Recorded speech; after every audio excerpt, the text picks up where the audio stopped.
po mga kapiso Wi-Fi. So, welcome po sa panibagong video natin ngayong araw na to. So, ngayong araw ay meron tayong tutorial sa Universal Custom Board ng ALX Projects and Circuits. So, ituturo natin dito kung paano siya ikabit sa Raspberry Pi, Orange Pi 1 at saka Opay PC. So, yung board po namin na Universal ay ito po siya. Yung itsura niya. Yan. So, universal. So, meaning yung universal, gagana po sa lahat ng Pi natin. Yung Raspberry 3 and 4, tsaka yung Opay 1 at tsaka yung Opay PC. So, universal po siya kasi gagana po siya sa tatlong hardware natin. So, yan po. Pag Raspberry Pi build po tayo, so ito po yung magiging itsura po niya pag nag-set up tayo. Yan. So, meron siyang standoff, dalawa. Yan. And then, pag sa Opay 1 naman, ito po siya. Yan.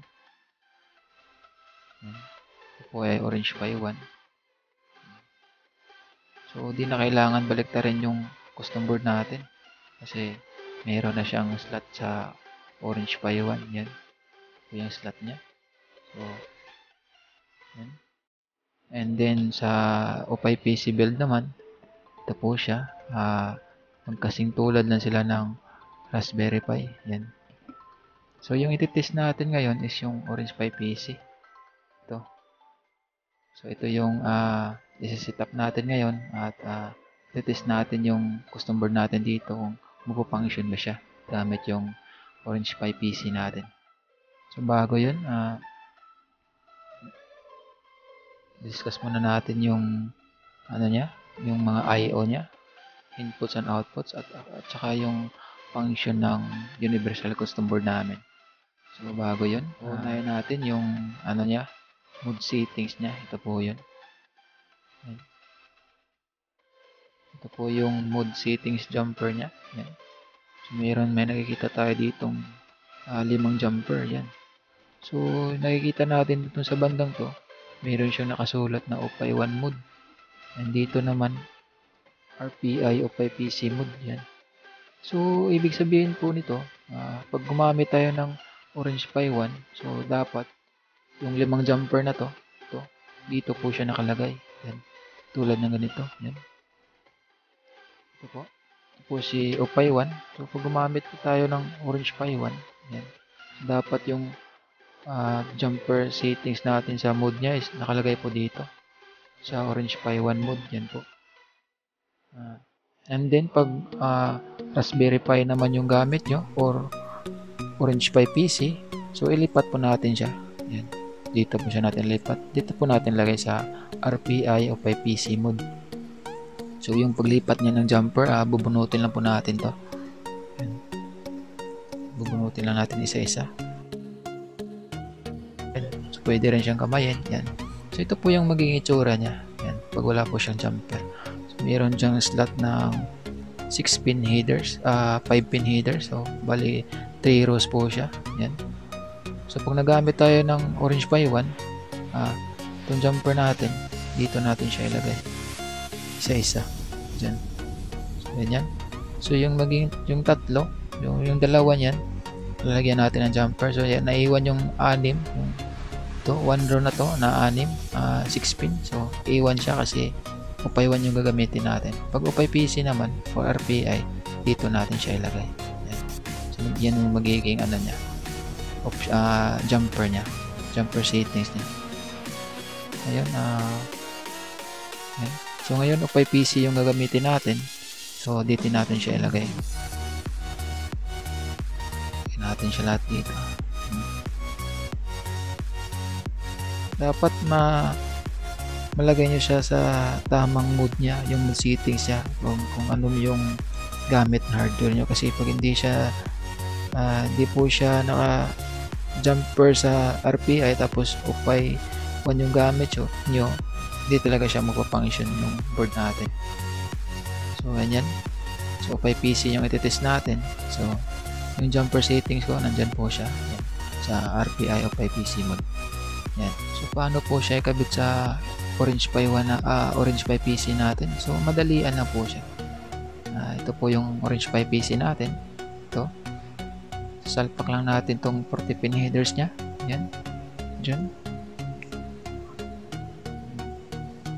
Yan siya. And then meron siyang kasamang dalawang nylon standoff. Yan. So meron siyang slot dyan. Yung mounting hole niya. Press lang natin siya. Then, refresh natin. Ayan. So, ito po siya. Yan na po yung magiging itsura niya. And then, patuloy muna tayo sa inputs and outputs niya. So, yung inputs po niya, meron tayong makikita ditong LED indicator. Yan. Yung LED indicator header niya, ito po 4. So, yung lead niya, ito po yung kasama sa package. Yan. Dalawang lead, 3 volts. So, yung paglagay po nito is ganyan lang siya. Yan. Ito. Yan yung magiging itsura niya. And then, yung dalawang dito, 2 pin header. So, jumper po siya. Yan. Meron po yung nakalabel dyan na trigger at saka yung standby. So, meaning, ito yung standby trigger lead natin. Si green. And then ito po yung standby lead natin, si blinking. So pag gumamit kayo ng 12 volts yung mga lead strips, so pwede nyo itong putulin at papalitan nyo ng 12 volts. Pero lalagyan dito ninyo ng jumper para yung magiging out nya is 12 volts, kasi yung default sa board natin, yung out nya is 3 volts lang. Kaya ito kasi yung kasama sa package nya, 3 volts na lead. So dapat pag gumamit kayo ng 12 volts lead, yung lead strips, lalagyan po dito ng jumper. Ito. Lagyan lang siya ng jumper, so automatic yung magiging output niya is 12 volts na. So punta tayo sa 12 volts output niya. Ito. Meron siyang dalawang 12 volts output. So ang purpose nito ay para po sa mga exhaust fan natin, o kaya yung mga ilaw ng window natin na nag-need siya ng 12 volts. So pwede po natin ilagay dito. So header din po siya. Yan. And then meron din siyang 5 volts output to. So kung yung window natin nag-need ng 5 volts out, so pwede natin kukuha tayo ng supply dito. And then meron tayong ditong charging pin output dito. So yung board natin, yung mga board ng ALX Project and Circuits is meron na siyang charging input ready. Yan. So kung nakikita natin dito, dalawa po yung charging station input natin. Ito po ay para sa RPI or OPI PC charging. Ito siya. And then dito naman yung para sa OPI 1 charging.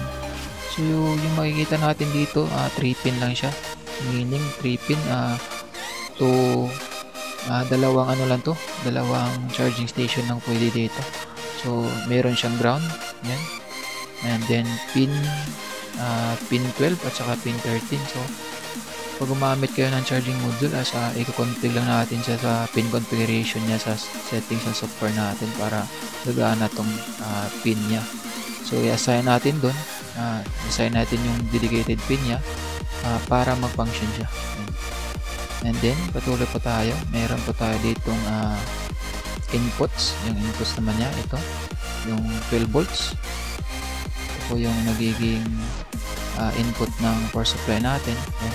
So yung input power supply natin is 12 volts, 3 to 5 amperes. So ito po siya, DC jack. So yung gagamitin natin na power supply po, yung mga ganitong klase, 12 volts, 5 amperes. So ito po yung dulo niya. Yan. So dito po natin siya ikabit. Yan, ganyan. Ganyan po siya. And then mayroon din po tayong alternate na power supply niya. Pwede natin gamitin yung centralized power supply, yung mga ganito. So bubuksan natin to. Ito po yung laman niya. So ito, pwede din po siya. Yung gamit po niya, yung output po niya is nasa 12 volts, 5 amperes din. So pwede din po itong gamitin.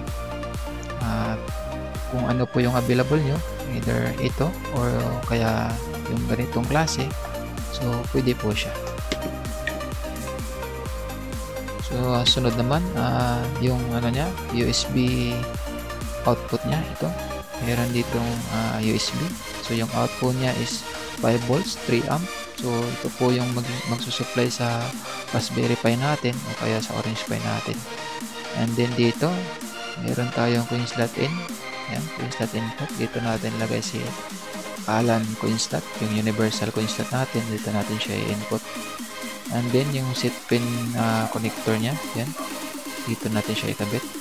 And then kung napapansin din nyo, mayroon siyang coin slot mode dito na option. So meaning, ang gamit po nito ay yung magiging mode ng coin slot natin. So, pwede siyang power cut. Yan, naka-label power cut. And then set pin.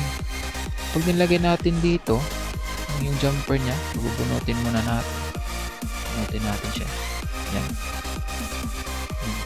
So, pag nilagay natin dito, dyan sa set pin, sa dalawa, so automatic yung function ng coin slot natin, yung mag-out dito is set pin.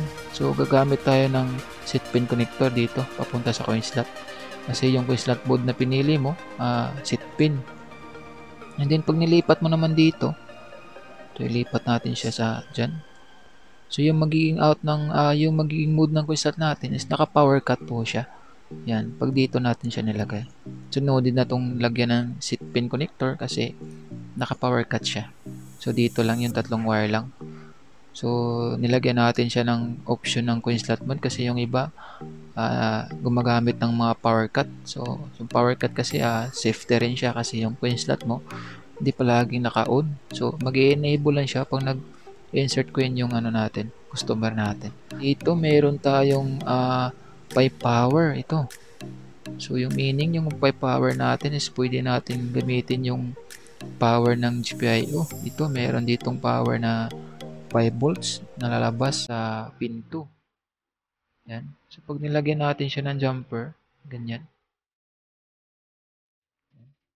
Sunodin na natin lagyan ng USB power supply yung Orange Pi 1 natin at saka Orange Pi PC. So, yung gamit po nito is para lang po sa Orange Pi 1 at saka Orange Pi PC. Yung Raspberry po natin is hindi po siya mag-boot up kung nagamitan natin siya ng GPIO power. So, need talaga siya ng USB connector. Pero yung mga Orange Pi 1 natin at saka yung Orange Pi PC, pwede lang niya GPIO power lang yung gagamitin natin, yung pinto niya. Ito, yung pinto, yan. So, pag gumamit tayo ng Orange Pi PC, dapat naka-jumper yan siya dyan. Yan. So, and then, sa likod naman, mayroon tayo ditong GPIO option. Yung mga option natin sa coin signal option, coin slot enable, yung term yung coin slot enable is relay signal. Yan. Meron tayo dito mga solder option. So, dito, mayroon tayong pagpipilian na pin 3, pin 15. Sa coin signal po yan ng Orange Pi 1.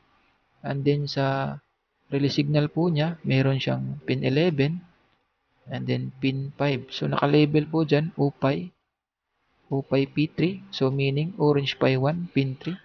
OPI P15. So, Orange Pi 1, pin 15. Yan. And then, dito, mayroon din sa Raspberry natin. Ito. Nakalabel naman niya, RPi P11 and RPi P15.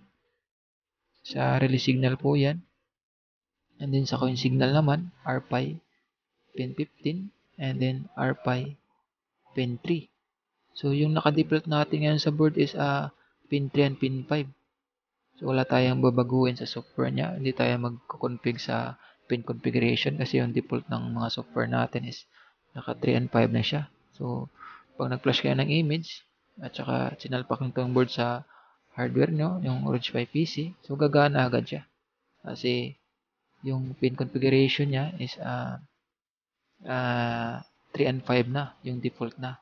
So, in-adapt natin sa board natin. Yan.